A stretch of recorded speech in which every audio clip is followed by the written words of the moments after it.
Hello class 12, फिर से लेकर आई हूँ हिंदी। और अभी हम सिर्फ हिंदी कर लेते हैं। एक चैप्टर लेकर मैं आई हूँ जिसे मैं पूरा ही कंप्लीट कर दूँगी, फिर हम दूसरे गद्य या काव्य की तरफ बढ़ेंगे। तो इससे पिछले वीडियो में आप लोगों ने पढ़ा है भारतीय कविताओं में बेजोड़ लता मंगेशकर, जिसके लेखक है कुमार गंधर्व। उसके उद्देश्य, सार्थकता और सारांश, ये मैंने 2 वीडियो में अपलोड कर दिए हैं। आप लोग सेमेस्टर 4 के प्लेलिस्ट में जाकर देख सकते हो और वहाँ से पढ़ सकते हो। तो बच्चों, कुछ भी नहीं छूटेगा इस बार। सेमेस्टर 4 में जितने भी सिलेबस का पढ़ाई है मैं पूरा देने की कोशिश करूँगी क्लास 12 को। तो आप लोग यहाँ से पढ़ सकते हो, आप लोगों को कहीं और दूसरी जगह जाने की कोई ज़रूरत नहीं पड़ेगी। तो आज मैं लेकर आई हूँ फिर से उसके जो जितने बचे हुए हैं प्रश्न उत्तर, तो मैंने अभी तक दिया नहीं है, तो मैं कुछ प्रश्न उत्तर लेकर आई हूँ। और लता मंगेशकर जी की जो विशेषताएं हैं उसे भी लेखक के नज़रिए से यहाँ पर लेकर आई हूँ मैं, वो भी आप लोगों के लिए। तो आप सब जानते हो बच्चों कि हम लता मंगेशकर गायकी के क्षेत्र में बहुत ही उत्कृष्ट नाम है। उनको गायकी के लिए भारत रत्न दिया गया है, हम सबको पता है। वो हमारे देश की आन बान शान थी। तो उनकी क्या विशेषता है इसमें हम पढ़ेंगे, लेकिन लेखक की दृष्टि से। तो चलिए विशेषता की तरफ चलते हैं। तो जैसे मैंने बोला कि लेखक की दृष्टि से, तो यहाँ पर उसी तरह से स्टार्ट करेंगे हम। कुमार गंधर्व के अनुसार भारतीय गायिका लता मंगेशकर बेजोड़ है क्योंकि उनकी आवाज़ में स्वाभाविक मिठास, स्वरों की निर्मलता और भावनाओं को व्यक्त करने की अद्भुत क्षमता है, जिसमें शास्त्रीय और चित्रपट संगीत का अनूठा संगम है। उन्होंने न केवल अपने गानपन से संगीत को लोकप्रिय बनाया, बल्कि विभिन्न लोकगीतों का उपयोग करके चित्रपट संगीत को भी समृद्ध किया और नई पीढ़ी के संगीत संस्कार को विकसित किया। तो लता जी की जो विशेषता है उसे हम पॉइंट देकर समझते हैं। स्वाभाविक गानपन, लता मंगेशकर के गानों में एक गानपन है जो शास्त्रीय संगीत के निर्दोष ज्ञान से नहीं, बल्कि गायकी की रंजकता और रसिक के साथ संवाद करने की क्षमता से आता है। दूसरा पॉइंट है मधुर और निर्मल आवाज़। उनकी आवाज़ में एक खास मिठास, कोमलता और मुग्धता है जो किसी भी गीत को विशेष बना देती है। स्पष्ट उच्चारण, गायन में शब्दों का सुंदर और स्पष्ट उच्चारण लता की गायकी की एक और महत्वपूर्ण विशेषता है। उनकी विशेषता का अगला टॉपिक है भावनाओं की गहराई। लता मंगेशकर अपने गीतों में भावनाओं की गहराई को जीवंत कर देती हैं, जिससे वे श्रोताओं के दिलों को छू जाते हैं। अगला पॉइंट है शास्त्रीय और चित्रपट संगीत का संगम। जहां एक ओर वे शास्त्रीय संगीत की गहराई में पारंगत है, वहीं चित्रपट संगीत की सरलता और लचकदारी का भी उनमें अद्भुत मेल है। अगला पॉइंट है लोकगीतों का सफल उपयोग। उन्होंने राजस्थानी, पंजाबी, बंगाली और पहाड़ी जैसे विभिन्न लोकगीतों को चित्रपट संगीत में सफलतापूर्वक शामिल किया, जिससे यह संगीत और भी समृद्ध हुआ। अगली विशेषता है संगीत का संस्कार और प्रसार। लता मंगेशकर ने नई पीढ़ी में संगीत के प्रति रुचि जगाई और संगीत को लोकप्रिय बनाने में महत्वपूर्ण भूमिका निभाई, जिससे संगीत का प्रसार हुआ। तो बच्चों, अभी हम लोग ने विशेषता पढ़ा, हर पॉइंट देकर विशेषता को समझे।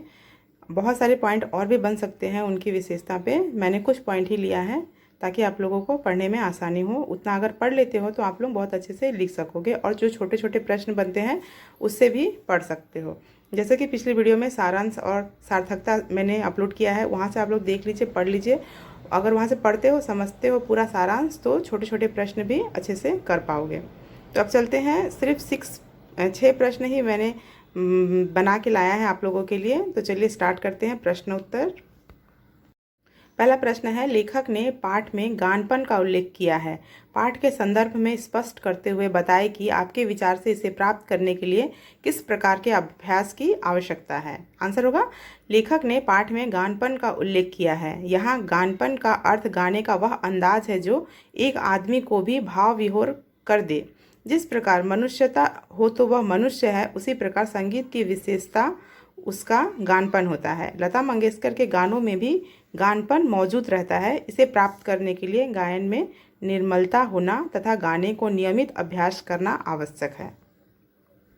दूसरा प्रश्न है, लेखक ने लता की गायकी की किन विशेषताओं को उजागर किया है।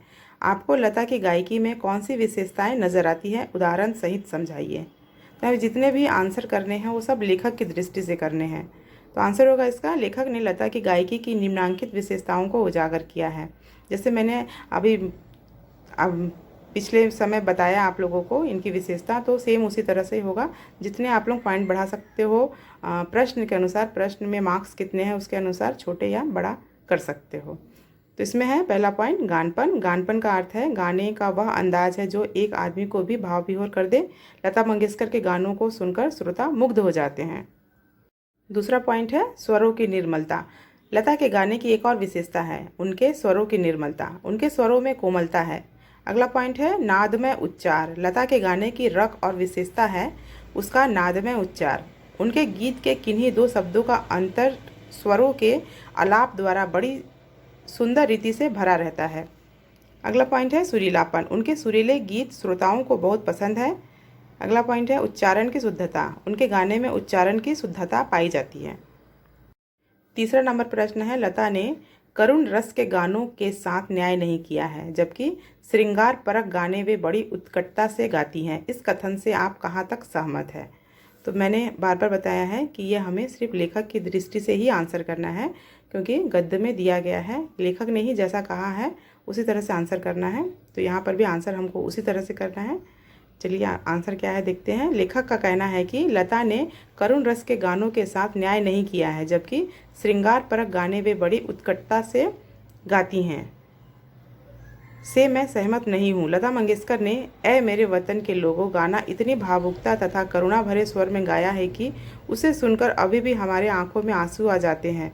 उनके द्वारा गाए गए अनेक गीत करुण रस से भरे हुए हैं और वे लोकप्रिय भी हैं। इस प्रकार यह कहना उचित नहीं होगा कि लता ने करुण रस के गानों के साथ न्याय नहीं किया है।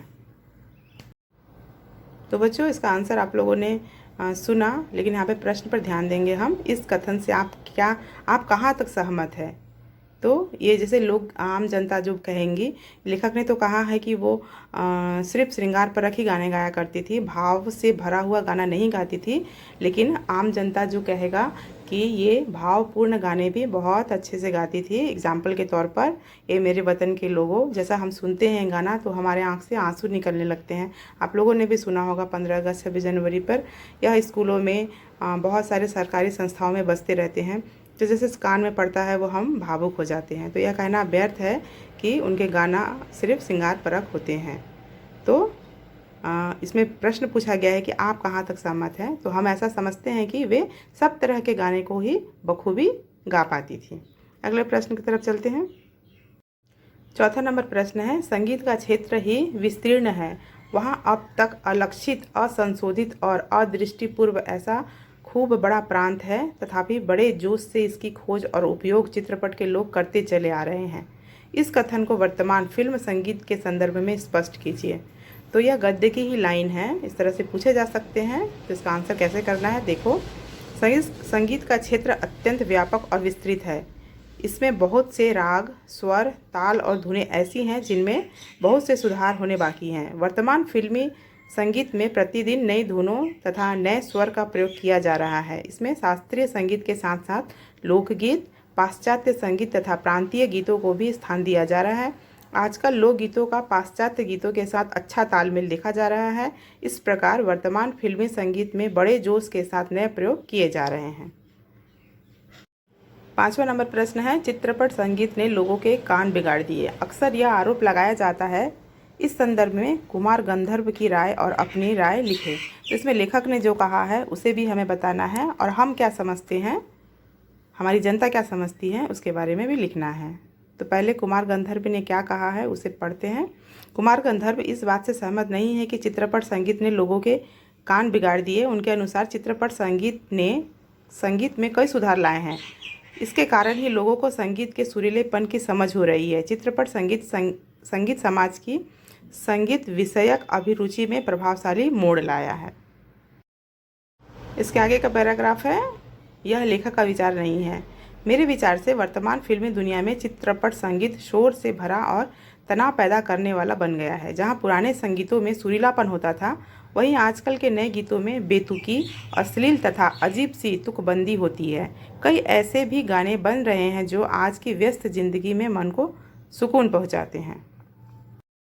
6वां नंबर प्रश्न है, शास्त्रीय एवं चित्रपट दोनों तरह के संगीतों के महत्व का आधार क्या होना चाहिए? कुमार गंधर्व की इस संबंध में क्या राय है? स्वयं आप क्या सोचते हो? तो लेखक के विचार और अपने विचार दोनों को देना है इसमें। तो आप कितना प्रश्न के अकॉर्डिंग कि कितने मार्क्स के प्रश्न हैं उसके हिसाब से आप आंसर कर लो। और ये पढ़ लोगे तो आप अगर छोटा प्रश्न पूछा गया है तो उसका भी आंसर कर सकते हो, और ब्रॉड क्वेश्चन है तो उसका भी आंसर कर सकते हो। तो प्रश्न क्या, आंसर क्या है वो देख लेते हैं। कुमार गंधर्व के अनुसार शास्त्रीय एवं चित्रपट दोनों तरह के संगीतों के महत्व का आधार रंजकता होना चाहिए।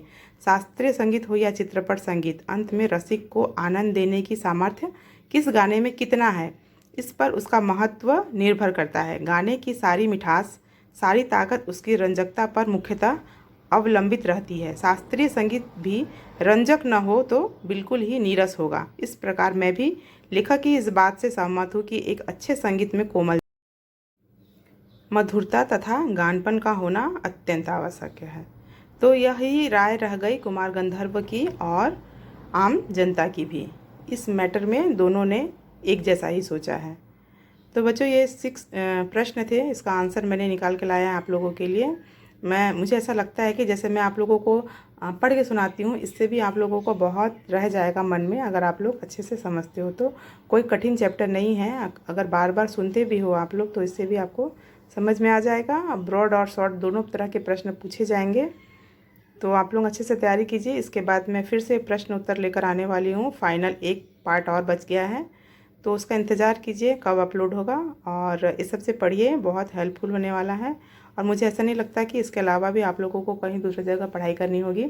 स्कूल में पढ़ाई कीजिए, उसके बाद से यहाँ से अगर आप पढ़ते हो तो बहुत अच्छे से एग्ज़ाम चला जाएगा। मेरे द्वारा दिए गए जितने भी वीडियो अपलोड होते हैं उस सबसे पढ़ाई कीजिए तो अच्छा से ही एग्ज़ाम जाएगा, बट पढ़ना पड़ेगा आप लोगों को।